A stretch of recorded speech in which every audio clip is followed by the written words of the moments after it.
Hello மக்களே, welcome to நம்ம Tamil serial express.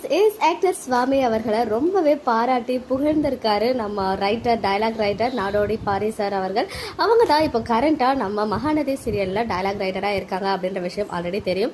ரீசெண்டாக கூட அந்த ஃப்ரைடே எபிசோட பற்றி ஒரு மெசேஜ் வந்து கொடுத்துருந்தாங்க. பிகாஸ் இந்த மாதிரி 2 ஆண்களுடைய கான்வர்சேஷன்னாலே 10 நிமிஷத்துக்கு மேலே யாரும் பார்க்க மாட்டாங்க. ஸோ எப்போவுமே 10 மினிட்ஸ்க்கு மேலே அது டைலாக்ஸே எழுதக்கூடாது 2 பேரோட கான்வர்சேஷனுக்கு அப்படின்னு இருக்கும்போது ஒரு எபிசோட் ஃபுல்லாக நான் வந்து காமிச்சிருக்கேன். பட் அதுக்கு பாசிட்டிவ் ரிவ்யூஸ் வருது, எனக்கு ரொம்பவே ஹாப்பியாக இருக்குது அப்படின்ற விஷயத்தெல்லாம் அவங்களே ஷேர் பண்ணியிருந்தாங்க. பட் இன்னைக்கு ஒரு விஷயம் சொல்லியிருக்காரு.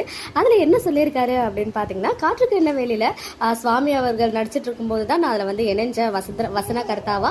அப்போ வந்து இருந்த சுவாமிநாதனுடைய நடிப்புக்கும் அந்த தொடர் முடிகிற சமயத்தில் அவர் வந்து தன்னையே மெருகேற்றி இருந்த விதத்திற்கும் மலைக்கும் மடுவுக்குமான வேறுபாடுகளோடு இருந்துச்சு.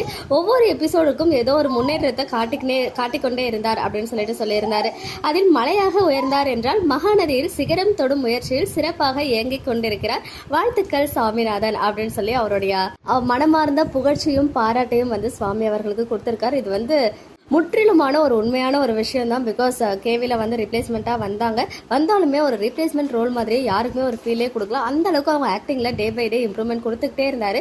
அதுதான் வந்து நம்ம டைலாக் ரைட்டருமே சொல்லியிருக்காங்க. அப்போ வந்து மலையாக உயர்ந்தவர் இப்போ வந்து சிகரம் தொடும் முயற்சியில சிறப்பாக வந்து அவரை இயக்கி கொண்டு இருக்கிறார் அப்படின்னு சொல்லி ரொம்ப ரொம்ப ஹாப்பியாக இருக்குது. இந்த மாதிரி ஒரு பெரிய டைலாக் ரைட்டர் கிட்ட இருந்து இப்படி ஒரு வேர்ட்ஸ் வந்து வருது அப்படின்றது சாதாரண விஷயம் கிடையாது. இதுக்கு முன்னாடியுமே ஒரு அந்த அளவுக்கு யாரையுமே வந்து இந்த அளவுக்கு கேப்ஷன்லாம் போட்டு மெசேஜ்லாம் நமக்கு ஷேர் பண்ணது கிடையாது. ஸோ ஃபர்ஸ்ட் டைம் சுவாமி அவர்களை பாராட்டி அந்த இப்படி ஒரு லைன்ஸை கொடுத்துருக்காரு. சிகரம் தொட போறாரு, கண்டிப்பாக சிகரத்தை கூடிய சீக்கிரமே தொற்றுவாரு ஆக்டர் சுவாமி அவர்கள். பிகாஸ் நாளுக்கு நாள் அவருடைய ஆக்டிங்னால அவ்வளோ பேரை வந்து ஈர்த்துட்டு இருக்காருன்னு தான் சொல்லணும். ஸோ இவருடைய இந்த விஷ் வந்து இன்னுமே ஹாப்பியா இருக்கு. ஸோ வாழ்த்துக்கள் ஆக்டர் சுவாமி அவர்களுக்கு மேலும் மேலும் ஷைன் ஆகிட்டே பெரிய உயரங்களை தொடரும் அப்படின்னு சொல்லிட்டு நம்ம சார்பாகவும் மனமார்ந்த வாழ்த்துக்கள் தெரிவிச்சுக்கலாம். ஓகே மக்களே, நெக்ஸ்ட் வீடியோவில் மீட் பண்ற எக்ஸ்க்ளூசிவ் அப்டேட்ஸ்க்கு மறக்காம நம்ம யூடியூப் சேனலை சப்ஸ்கிரைப் பண்ணிக்கோங்க.